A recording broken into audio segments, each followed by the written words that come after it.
नमस्कार मंडळी, संगीताज रेसिपीमध्ये आपलं सगळ्यांचं खूप स्वागत आहे। आज मी बनवणार आहे पहा एकदम मऊ लुसलुशीत आणि क्रिस्पी खूपच छान टेस्टी असे बटाट्याचे पराठे। खूपच छान आणि मस्त होतात आणि फक्त एक मोठा बटाटा आणि अर्धी वाटी गव्हामध्ये हे पहा 5-6 पराठे बनतात। एकदम पोटभरीचा नाश्ता होतो। सकाळी सकाळी मुलं पण खूप आवडीने खातात आणि किती सॉफ्ट आहे पहा, खूपच छान आणि असं एकदम पातळ, खूपच मस्त। चटणी सोबत आपण खाऊ शकतो किंवा टोमॅटो केचप सोबत सुद्धा आपण हे खाऊ शकतो। चला तर मग सुरुवात करूया टेस्टी रेसिपीला।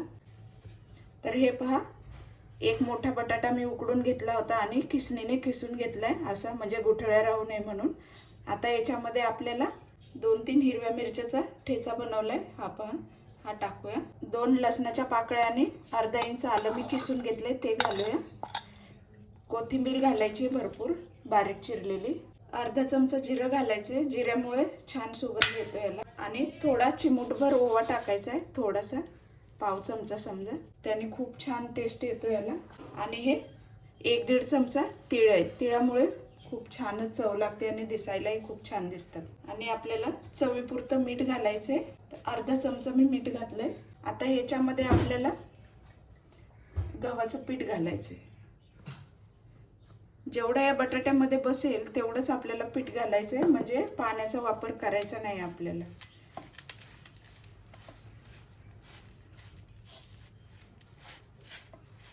असं व्यवस्थित मळून घ्यायचं। आणि तुम्हाला किती पराठे हवे आहेत त्या हिशोबाने तुम्ही बटाटे घ्या।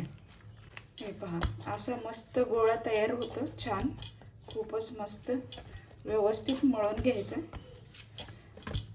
याला थोडंसं तेलाचा हात लावून मी थोडंसं मळून घेते। आणि हे आपल्याला आता 5 मिनिट असंच झाकून ठेवायचं आहे मळल्यानंतर। तर हे पहा 5 मिनिट झालेले आहेत। आता आपण बघूया, पहा छान पीठ मुरलंय। परत याला थोडंसं आपण मळूया, थोडंसं।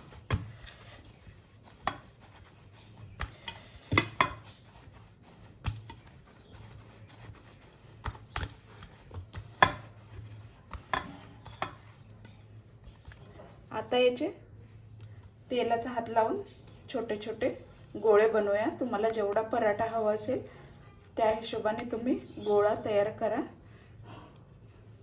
आणि पराठे एकदम पातळ आपल्याला लाटून घ्यायचे। तर हे पहा 6 गोळे बनलेले आहेत। एकच बटाट्याचा किस होता, त्याला अर्धी वाटी आपल्याला गव्हाचं पीठ लागलेलं आहे। तर याचे 6 गोळे, 6 पराठे तयार होतात। आता आपल्याला थोडंसं कोरडं पीठ घ्यायचं आहे आणि हा गोळा याच्यामध्ये असं मस्त बुडवून आपल्याला असं दाबून लाटून घ्यायचं आहे। असं पीठ लावून जरासं आपल्याला लाटून घ्यायचं आहे। हे पहा, जरा सुद्धा खाली चिकटत नाही। हे पहा, मस्त एकदम असं लाटला जातोय।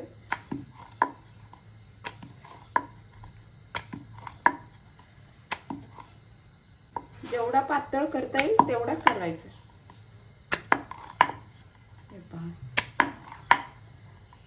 हळूहळू व्यवस्थित असं मस्त लाटून घ्यायचं।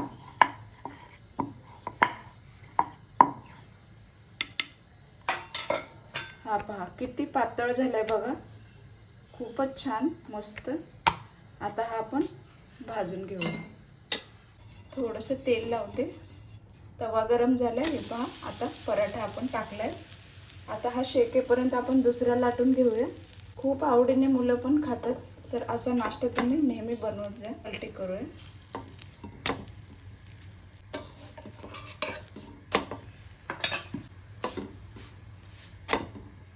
असा व्यवस्थित याला पलटी करून करून शेकून घ्यायचं आहे, म्हणजे दोन्ही साईडून। पहा खूपच छान दिसतोय पण आणि खूपच मस्त पण। आता व्यवस्थित भाजून घ्यायचं, एकदम मस्त क्रिस्पी बनवायचं आपल्याला। एकदम गोल्डन कलर होईपर्यंत याला शेकून घ्यायचं। पहा खूपच छान सुगंध येऊ लागलाय, मस्तच। याला मी तूप लावते, तुम्ही तेल पण लावू शकता, तूपही लावू शकता किंवा बटर पण याला तुम्ही लावू शकता। तुम्हाला जसं आवडत असेल ते तुम्ही याला लावू शकता।